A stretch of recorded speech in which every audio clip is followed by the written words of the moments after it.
Hi, thanks for joining Scruffy Politics. Stimpy over here in Detroit and Steve-O over in the western suburbs of Chicago. And please remember to like, subscribe, listen to our podcast. It's available on all the different platforms, Spotify, Apple Podcasts. We're going to start out talking about the recent spending bill continuing resolution that they passed in the House with support from, I believe, about 10 different Democrats. Now, I find this very interesting because the Democrats for years have always said, whenever the Republicans were in this situation, that they were responsible for shutting the government down.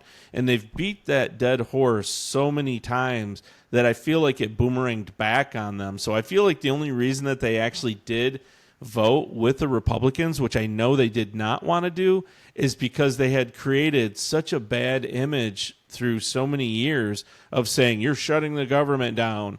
And so this time it would have been them. And I think like they created this negative image and they didn't want it cast on them. So they're like, well, we don't have a choice. We have to vote for this. But Steve, I know you said that you don't like the fact that the Democrats helped the Republicans.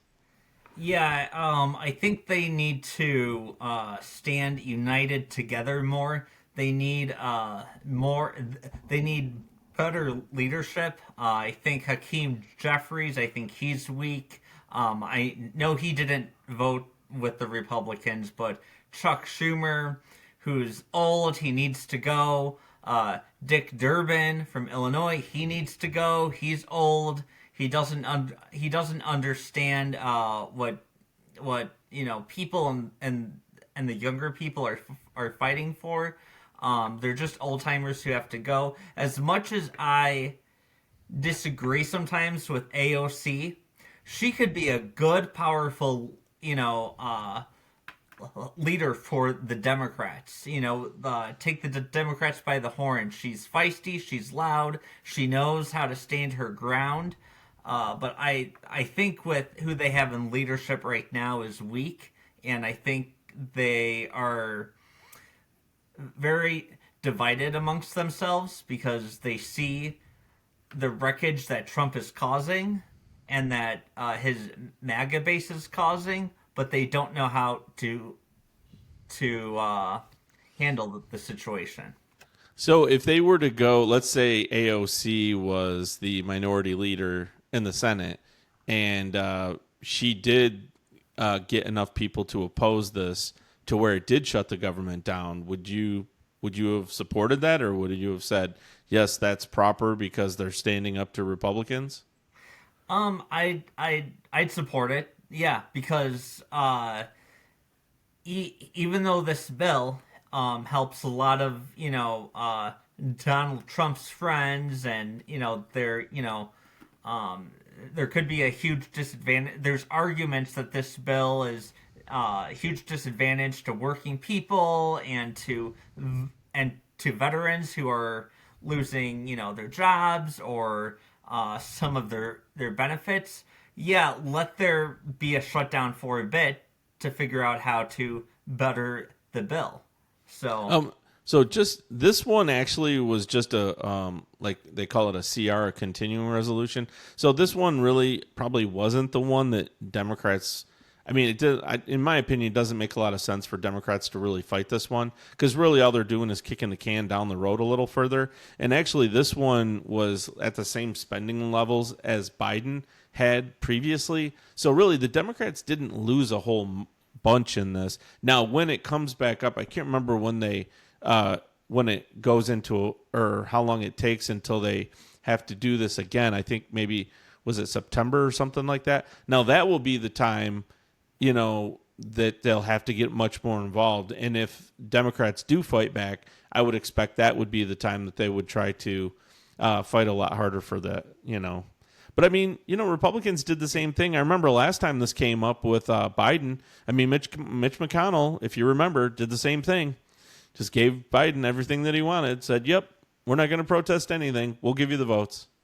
yeah, well, and I think this is in part there should be an age limit in politics. I People totally like agree with that. yeah, people like as you see with with Biden, he declined. As you see with Trump, he's not all there, and as you see with Chuck Schumer, he's old, he's out of touch. Same thing with Dick Durbin. Dick Durbin might he was probably good 20 years ago. 20, Yeah. 20 years ago he was good, but not anymore. There needs Yeah. to be a younger face. Younger faces get the older people out of there. And like I said, I don't even think in September when like a new bill comes that the Democrats will be united. They're very weak right now, and they don't have the right leadership. They need someone like I said, an AOC.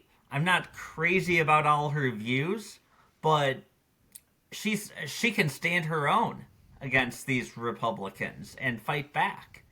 Well, So she does have some popularity. I will say that. I mean, it's not all positive popularity, but yeah, I mean, I am kind of surprised also. I mean, Hakeem Jeffries, I mean, he was basically handed that job on a silver platter by Nancy Pelosi, but he hasn't really done much with it. Of course, I don't know what they can do. They don't have the votes, right? So when you don't have the votes, I mean, it's pretty tough to oppose.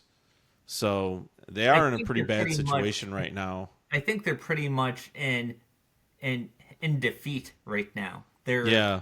They're angry, they're upset, and I think they're tired. I think they're tired of being bullied by Trump, having MAGAs out there bully them, and no matter what, it's they're just not.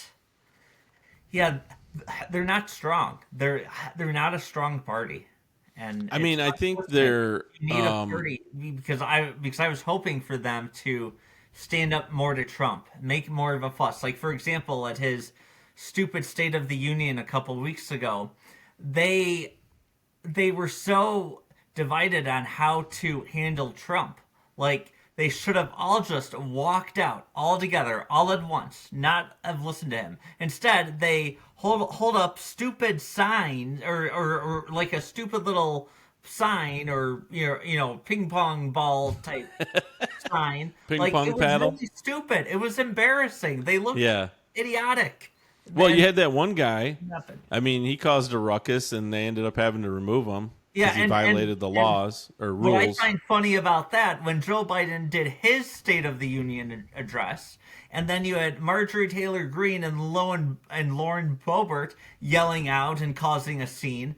I mean, they weren't kicked out, but I guess the Republicans didn't want to hear a Democrat scream and Well, yell out. I And, mean, to and it's kind of like these town halls that in which a lot of the constituents now they're ones who voted Republicans and they're pissed off at their congressman right now. And the congressmen, now they don't want to hold any more town halls. Guess why? Because now people are pissed that you're on, that you're not standing up for them. You're standing up for Elon Musk and his interests. yeah. Just to be fair, though, I just want to point out the difference between Marjorie Taylor Greene and that Al Green guy was that Al Green broke the rules of decorum and was asked to stop, and he said no. Marjorie Taylor Greene, I think, just blurted out a comment. So I don't know that she actually broke the rule of decorum because they didn't even have to get to the point where they asked her to stop. She just threw out one comment where this guy was like actively protesting, and they gave him his chance. They gave him his ability to do it, but then they said, okay, now you have to follow the rules, and the rules say you have to sit down and be quiet, and he wouldn't do it. So that's when they were finally like, all right, well, what's supposed to happen next is we're supposed to ask to have the. I mean, he actually gave him like 2-3 chances. If you watch it, he said, look, we don't want to remove you. Please just take your seat. And he must have said, take your seat like 6-7 times, and the guy just wouldn't do it. So eventually they were like, okay. But if you look at the fallout from that, it didn't play well for the Democrats. I mean, the paddles and that guy standing up. I mean, because you got to figure he did win the election and he won all the swing states. So a lot of people were kind of looking at it like, hey, we actually voted for this. We want this. And even though you guys are trying to act like you're putting up a fight, you're just standing in the way of what we want. Just yeah, and yeah, definitely the Democrats can do better. this I think comes to a conclusion on Yeah. the episode right here. So like, subscribe, listen to us on our podcast, and we'll be back with another video shortly. Thank you very much.